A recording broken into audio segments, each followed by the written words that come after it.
Ever had the feeling that you knew what someone was going to say just before he said it? Or have you ever walked into a strange room and had the sensation that you'd been there before? Well, if you have, you've taken a small step beyond. Now watch a giant step.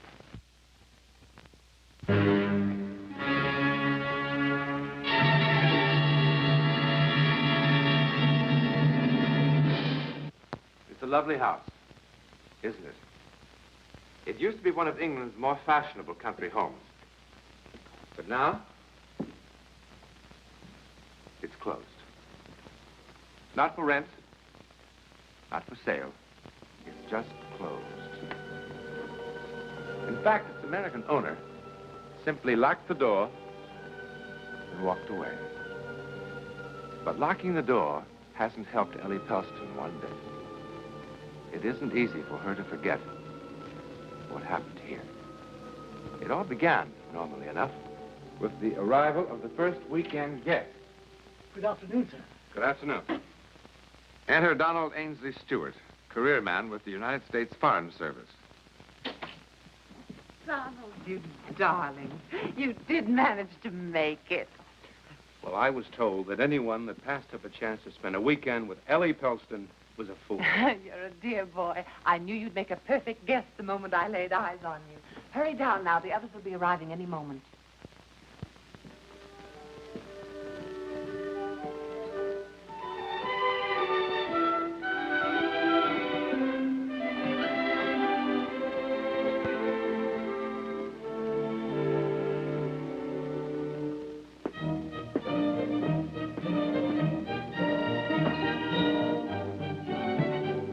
May I help you unpack, sir? No, thank you. Can I get anything for you, sir? No, thanks.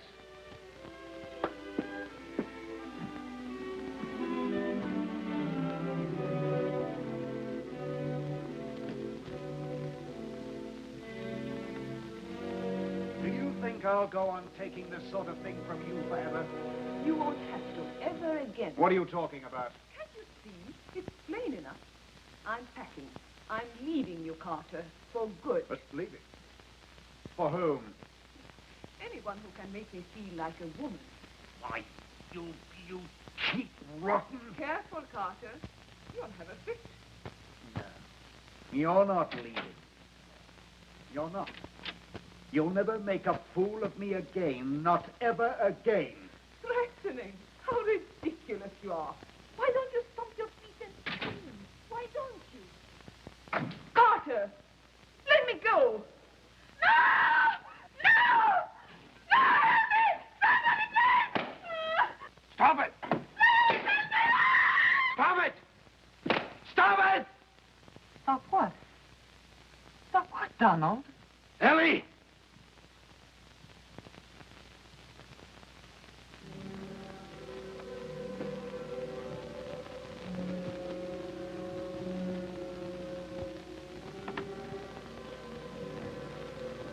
Donald? It's impossible.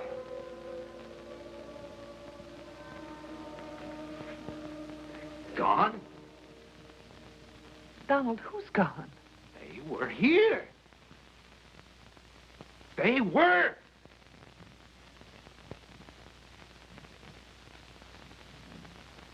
They were.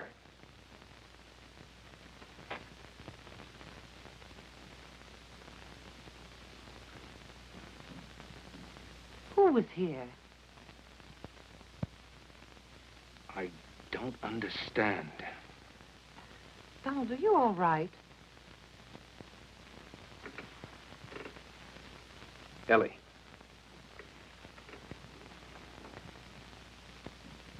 I saw them. A man and a woman.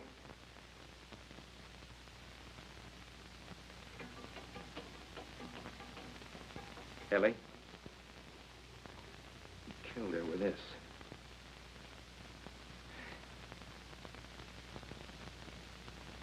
There was a fire in there. That lamp. It was on. Donald, you're not serious. You look as... Well, I mean, you really do look as if you'd seen a ghost or something. You'd better have yourself a drink. Come on, I'll fix you one.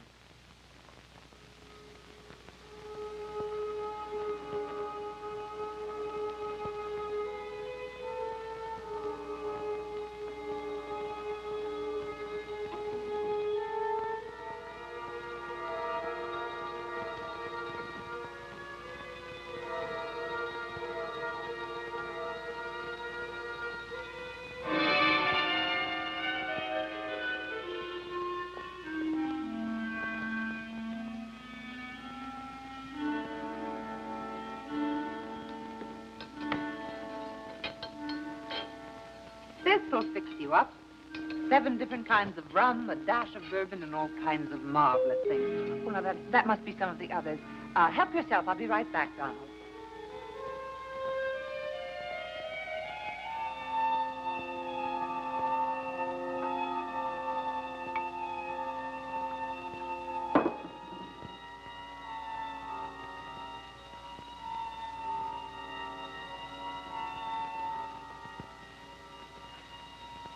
I'll have one, too.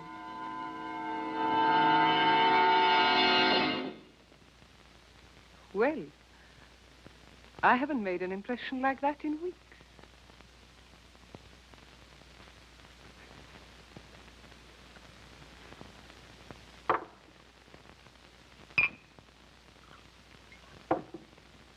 Here, your need seems to be even greater than mine.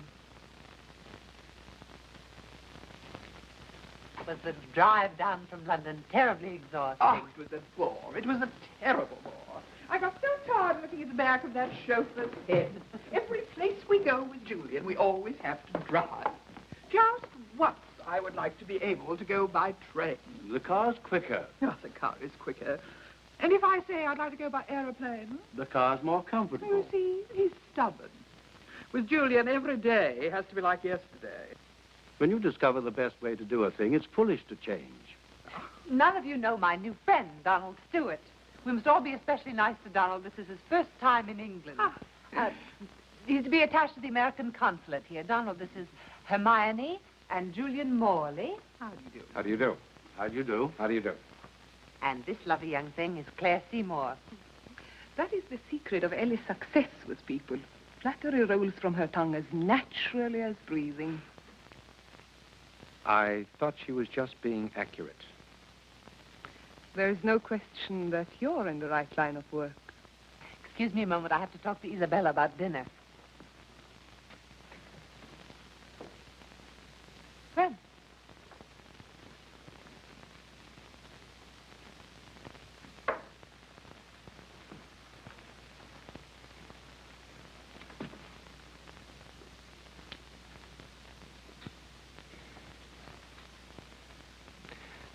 now, I know what I'm going to say will sound not the way I mean it to sound, but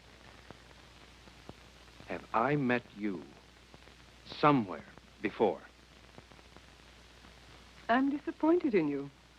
After that lovely compliment, I expected something more artful. No, I mean it. Have we met somewhere? If we had, I should hope you wouldn't have to be reminded. Now, please. This is terribly important. Well, Ellie said you'd never been to England before. I just arrived here 2 days ago. Since I've never been to America. Now, you just arrived here, or didn't you? Yes. I mean, just a moment ago, just before I saw you and dropped that glass. Yes, but why is it so important? And what made you look so strange when you first saw me? Because... No, it's too ridiculous. What is, for heaven's sake? No. Now, you've just met me.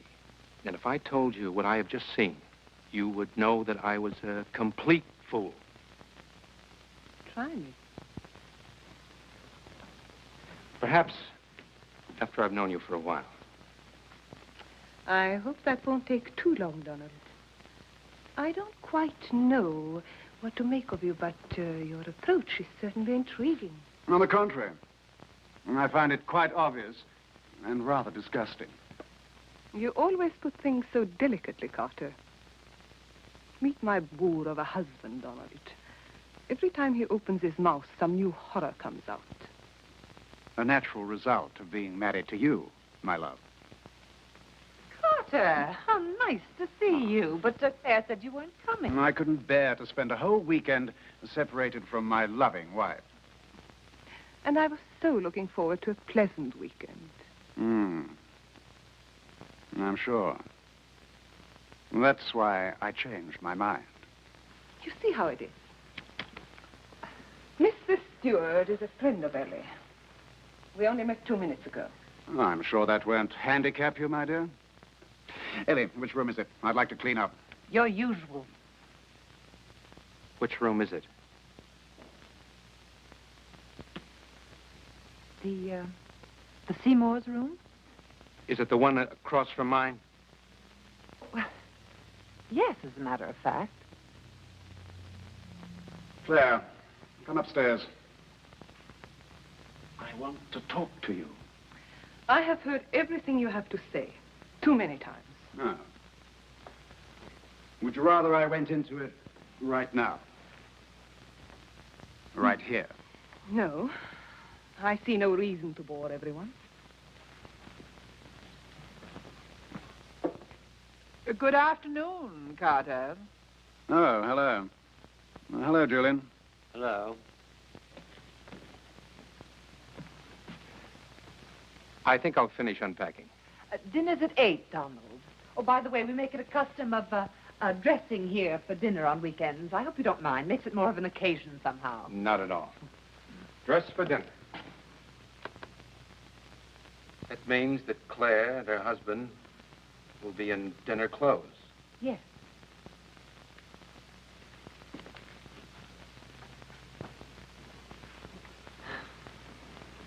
It's a very odd young man you found, Ellie. Yes. Isn't he?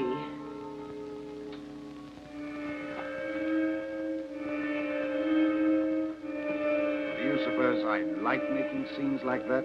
I hope you don't do it for my amusement. Now, Claire, please. I can't take any more today. All right, darling. Let's forget it. Are you lost? Well, I realize how this must look, but I was just trying... Really?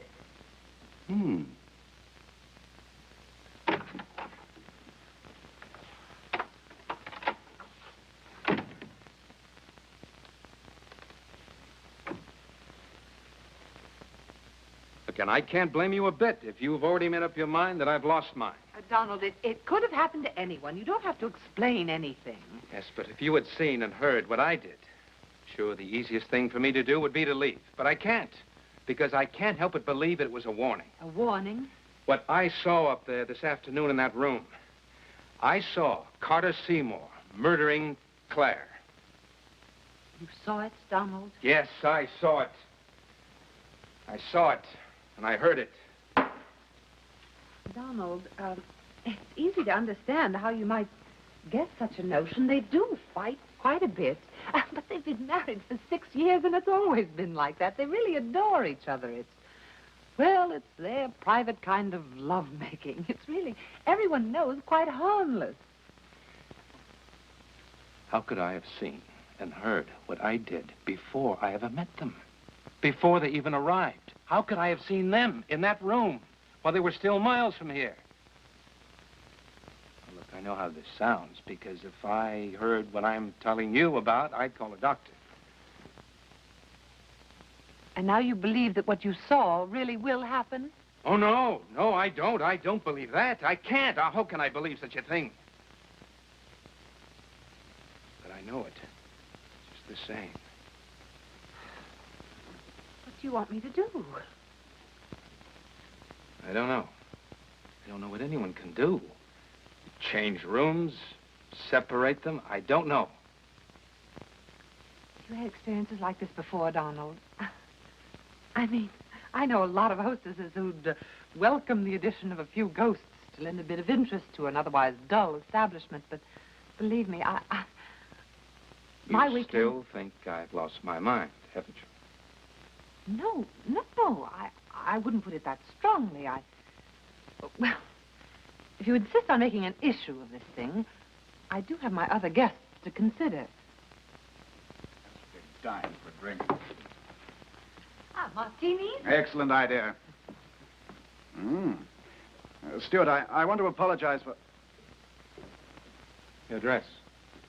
You've got that look on your face again. It's the same one, the one I saw before, on her. On who? Anyway, better not be. It was sold to me as an original. Well, there, you see. How could I have imagined an original dress? How do I know what you saw just because you convince yourself after the fact? Would someone like to tell me what this is all about? Yes, I'll tell you. No, not in my house, Donald. Ellie, I congratulate you. Your weekends are never dull, but this time you've outdone yourself. When are we to be let in on the mystery? Never, if I can help it. Martini, wonderful. Aren't you drinking?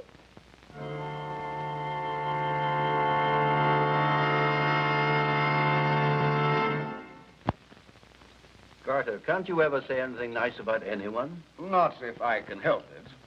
You know, you used to be such a nice little boy, but you've grown into such an unpleasant young man. I think Marie's a lovely child, Carter. Lovely. Oh, she's pretty enough, but she'll never be able to stand Bernard's pace for long. I give them 2 months, maybe 3. She'll soon begin looking for a man closer to her own age. They're not even married yet, and you have them in the divorce court. It's inevitable. Oh, there you are, you see, Carter. You're so bitter. I don't know whether he's bitter or just a bore. Oh, I'm so glad to see you awake for once, Julian. How are things at the plant, Carter? Are your difficulties with the supplier at an end? Yes, we've come to terms. I must talk to you alone. Go ahead, talk. No, not here. We're still competing. I've got to talk to you alone. Perhaps you'd like to see me alone, Stuart. Oh, Carter, for heaven's sake. No, it really isn't the sort of thing that you're thinking. No. Well, just what sort of thing is it? Well, go on, Stuart. Why don't you explain it to everybody? I'm sure they'd be very interested. Just look at their faces. Ugh. See, if I told you now, you'd only misinterpret. No, that's not likely.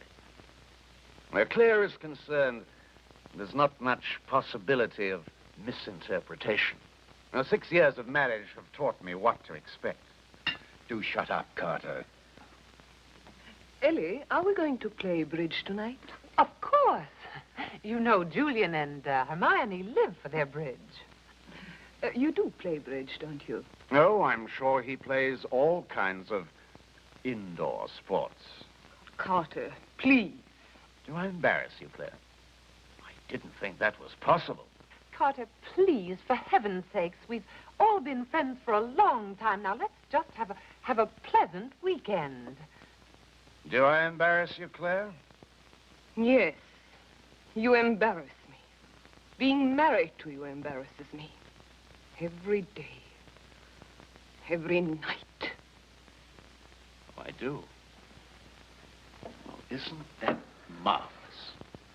I embarrass you. Look at her, everybody. Isn't she wonderful? She's embarrassed. Embarrassed? A girl who's done everything. Twice.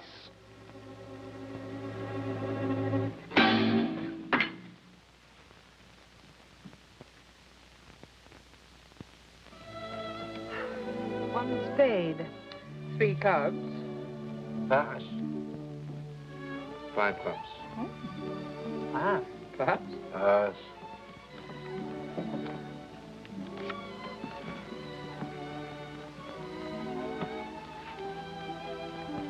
You're the dummy.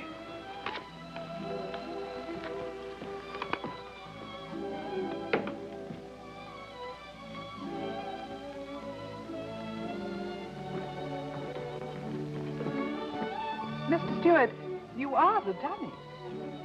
Oh, I'm sorry. Can you excuse me? You know, Ellie, he really is a very odd young man.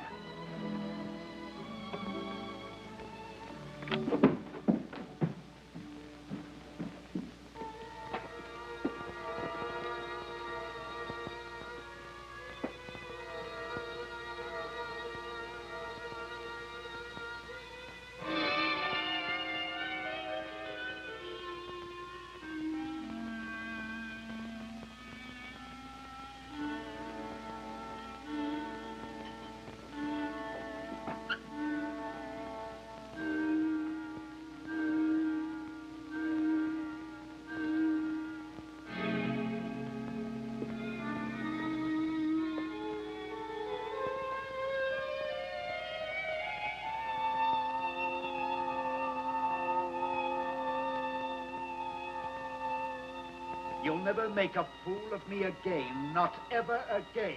Threatening. How ridiculous you are. Why don't you stomp your feet and scream? Why don't you? Carter! Let me go!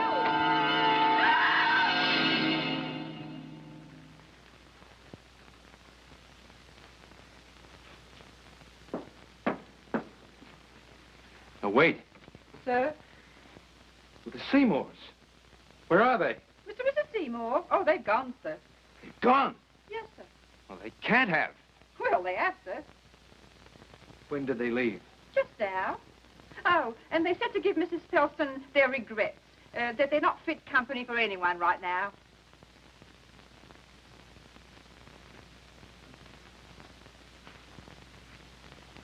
Is there anything I can do for you, sir?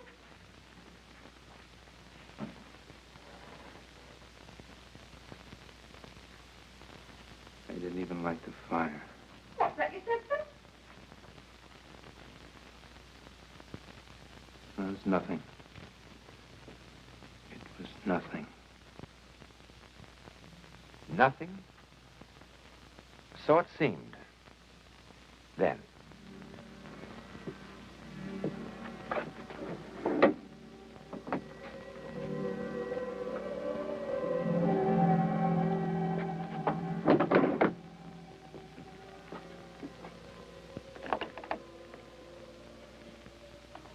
But it was hardly nothing. Call it mental radio, or whatever you like. Donald Stewart's experience was not a simple hallucination. It was an accident in time. Somehow, his mental radio had tuned into sights and sounds of the future. Sights and sounds that for some people, in some rare situations, seemed to repeat over and over again, from the past or the future, like an echo in the corridor of time. What Donald Stewart saw and heard did happen, just as he had seen it and heard it, in the same room, on that same September weekend, but a year later. Unfortunately, on the actual and fatal weekend, he was not there to interfere with fate. Now, perhaps as many believe, fate is inexorable, and nothing and no one can change it. Or perhaps not. In a moment, a preview about next week's One Step Beyond. Next week, and every week, we'll be bringing you the personal records of the rarest kind of human experience. Man's adventure in the world of the unknown, that mysterious psychic world beyond our five senses. This is your invitation to take with us that astonishing one step beyond.